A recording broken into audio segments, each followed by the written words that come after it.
오늘은 마태복음 2장 말씀입니다. 2장의 말씀이 여러분 삶에 꼭 필요한 말씀이 되기를 간절히 소망합니다. 어제 오후에 잠시 나갔는데 날씨가 많이 풀렸다는 것을 느꼈습니다. 이제 곧 봄이 오겠구나. 그러면서 제 속에 든 생각은 여러분 따뜻한 온기는 얼어붙었던 세상을 다 녹여냅니다. 마찬가지로 여러분 하나님의 말씀이 여러분 삶에 따뜻한 온기가 되기를 간절히 소망합니다. 그리고 기도합니다. 매일매일 말씀을 읽는 여러분들에게 말씀이 온기가 되기를 원합니다. 그래서 딱딱했던 여러분의 삶의 환경들이 또 얼어붙었던 우리들의 마음들을 말씀이 녹아내기를 간절히 바랍니다. 그래서 정말 매일매일 열심히 말씀을 읽는 여러분들에게 말씀이 축복이 되기를 간절히 소망합니다. 자, 이제 마태복음 2장 말씀 보도록 하겠습니다. 예수께서 헤롯 왕 때 베들레헴에서 나셨다는 말로 시작합니다. 그리고 우리에게 익숙한 동방박사 이야기를 들려줍니다. 여러분, 동방박사는 누구일까요? 그들의 이름은 나오지 않지만 확실한 것은 이방 세계의 지혜를 대표하는 사람들이라는 것은 확실합니다. 여러분, 성경 밑에 주석에 보면 동방박사에 대해서 이렇게 말하고 있습니다. 점성가들. 여러분, 점성가들은 별을 연구해서 사람들에게 길을 가르쳐주는 최고의 지혜자입니다. 마태복음은 다른 복음서에서는 등장하지 않는 동방박사의 이야기를 통해서 무엇을 우리에게 들려주고 싶었을까요? 예수는 유대인의 왕일 뿐만 아니라 온 세상의 구원자이심을 이방 사람들, 그들의 입을 통해서 우리에게 들려주고 있다는 겁니다. 점성가들은 사람들에게 길을 가르쳐주고 또 어떤 면에서는 길을 가르쳐줌으로 그들은 구원자의 역할도 했다는 겁니다. 마찬가지로 예수 그리스도는 우리의 길이고 구원자이심을 이 동방박사들을 통해서 우리에게 들려주고 있다는 겁니다. 자, 1절부터 6절에 보면 이제 베들레헴이 주제가 됩니다. 동방박사들은 길을 잃습니다. 그래서 예루살렘으로 갑니다. 근데 여러분 재밌죠? 헤롯 왕이 동방박사들에게 물어봅니다. 유대인의 왕이 어디서 태어날 것입니까? 라고 말할 때 5절 말씀 보니까 유대 베들레헴입니다 라고 말합니다. 그들은 예수님이 어디에 태어날 줄 다 알고 있었습니다.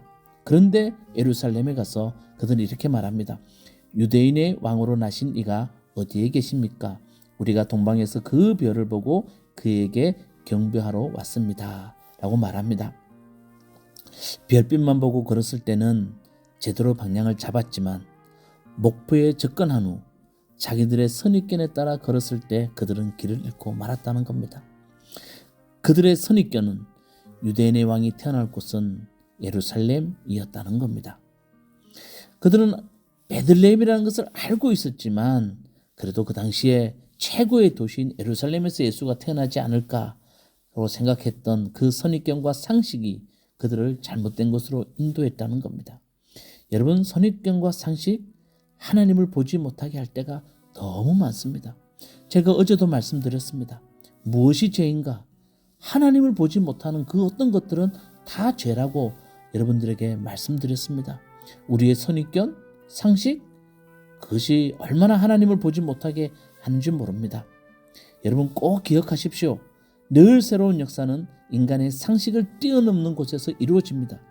그것이 바로 그 당시에 가난한 사람들이 살고 있던 베들레헴이었다는 겁니다. 그래서 여러분 이렇게 기도했으면 좋겠습니다. 하나님, 우리 가정 또 내 삶의 터전이 베들레헴이 되게 하여 주시옵소서. 인간의 생각을 뛰어넘는 하나님의 역사가 시작되는 베들레헴이 되게 하여 주시옵소서. 그렇게 기도하시기 바라겠습니다. 그래서 하나님의 역사가 새롭게 시작되는 곳, 그곳이 바로 우리 가정과 내 삶의 터전이 되게 하여 주시옵소서라고 그렇게 기도하면 하나님이 그렇게 역사하실 줄로 믿습니다. 자, 박사들은 다시 별을 따라갑니다. 7절에서 12절 말씀에 나와 있습니다. 선입견으로 사라졌던 별이 9절에 보면 다시 나타납니다. 그리고 그들은 예수님이 태어난 곳으로 갑니다. 보물상자를 열어서 예수님께 황금과 유황과 모략을 예물로 드립니다. 황금은 왕에게 드리는 선물이고 유향은 제사장이 사용하는 향이며 모략은 장례식에 쓰는 방부제입니다. 그러니까 이들이 이 예물을 드렸다는 것은 황금을 드렸다는 것은 예수님은 왕으로, 유향을 드렸다는 것은 예수님은 제사장으로, 모략을 드렸다는 것은 예수님의 십자가의 죽음을 이야기하는 겁니다. 그렇죠? 여러분, 그래서 예수님은 우리의 내 삶에 정말 왕이십니다. 그리고 제사장이란 말은 예수님은 나의 모든 죄를 사하시는 제사장입니다. 십자가의 죽음은 예수님은 나를 사랑하시는 구세주이십니다. 라는 것을 고백하는 겁니다. 여러분, 우리가 이 땅을 살아가면서 예수님이 가장 기뻐하는 선물이 뭘까요? 우리 한번 생각해 봅시다. 이런 걸 겁니다. 날마다 예수님, 내 삶의 주인은 예수님이십니다.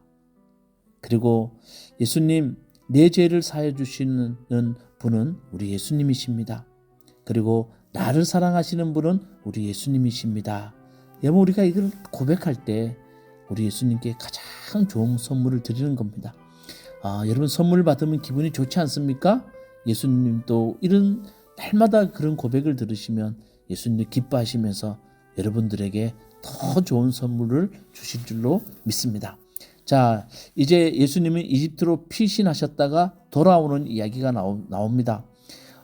예수님 출생과 함께 요셉에게 이집트로 피신하라고 천사가 말합니다. 13절에서 15절.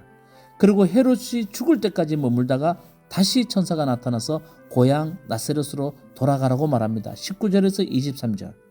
자, 그렇다면 여러분, 왜 이집트 이야기가 이렇게 두 군데로 나눠서 나오고 있을까요?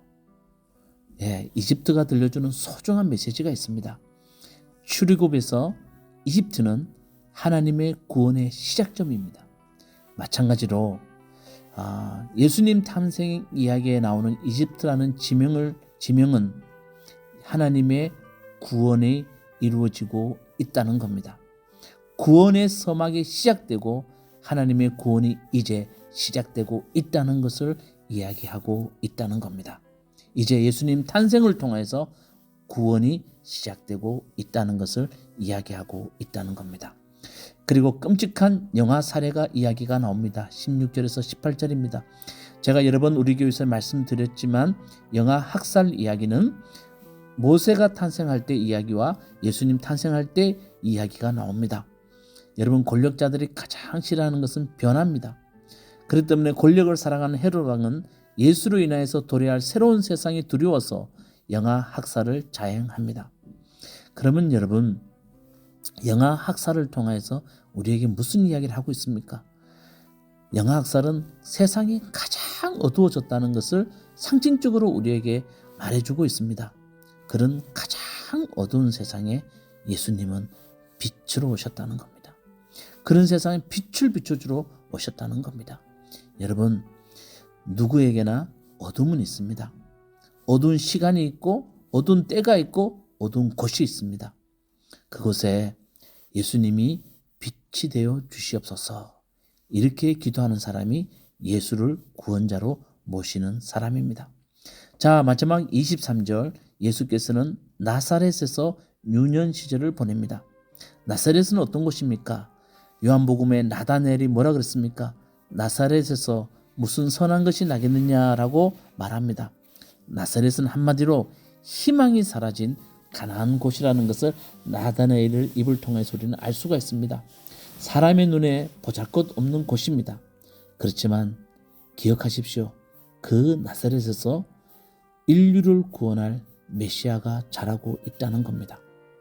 하나님의 구원의 역사는 인간이 희망이 사라진 곳에서 시작됩니다. 이것이 성경이 들려주는 소중한 진리입니다. 한나를 보십시오. 사라를 보십시오. 인간의 소망이 완전히 사라지고 희망이 사라졌습니다. 그때 하나님의 구원의 역사가 시작되더라는 겁니다. 여러분, 우리 살다 보면 정말 희망을 잃어버릴 때가 많습니다. 이제 이렇게 나이 들어서 더 이상 무슨 희망이 있나? 우리 집 환경을 보고 우리 집의 사람들을 볼 때 우리 집에는 더 이상 희망이 없을 거야 라는 생각이 누구나 갖는 생각입니다. 그렇지만 여러분, 우리가 희망이 사라진 곳에서 하나님의 구원의 손길이 이루어진다는 것, 이거 하나 꼭 믿으시기 바라겠습니다. 그렇기 때문에 희망이 없을 때일수록 하나님을 붙드십시오. 하나님을 붙들면 하나님이 그것을 인하여서 역사하신다는 겁니다. 희망이 사라진 곳에서 하나님의 손길은 움직인다. 이 사실 하나를 오늘 아침에 꼭 붙들 수 있는 여러분 되시기를 주님의 이름으로 축원합니다. 기도하시겠습니다. 하나님, 예수님은 우리 삶의 길이 되시고 희망이 되시고 구원자가 되셨습니다. 그러기에 하나님, 우리 삶에 희망이 없을 때, 소망이 없을 때 예수님을 꼭 붙들 수 있는 우리 무화과나무 교회 성도님들 될 수 있도록 은혜 베풀어 주시옵소서. 특별히 내 삶에 나사렛을 기억하게 하시고 나사렛이 우리 삶의 자리가 되게 하여 주시고 나사렛이 내 삶의 소망의 자리가 될 수 있도록 주님 꼭 함께하여 주시옵소서. 예수님 이름으로 기도드리옵나이다. 아멘. 마태복음 2장. 헤롯 왕 때에 예수께서 유다의 베들레헴에서 나셨다. 그런데 동방으로부터 박사들이 예루살렘에 와서 말하였다. 유대인의 왕으로 나신 이가 어디에 계십니까? 우리가 동방에서 그의 별을 보고 그에게 경배하러 왔습니다. 헤롯 왕은 이 말을 듣고 당황하였고 온 예루살렘 사람들도 그와 함께 당황하였다. 왕은 백성의 대제사장들과 율법 교사들을 다 모아놓고서 그리스도가 어디에서 태어나실지를 그들에게 물어보았다.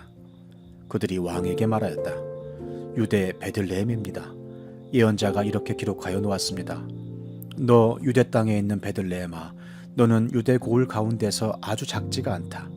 너에게서 통치자가 나올 것이니 그가 내 백성 이스라엘을 다스릴 것이다.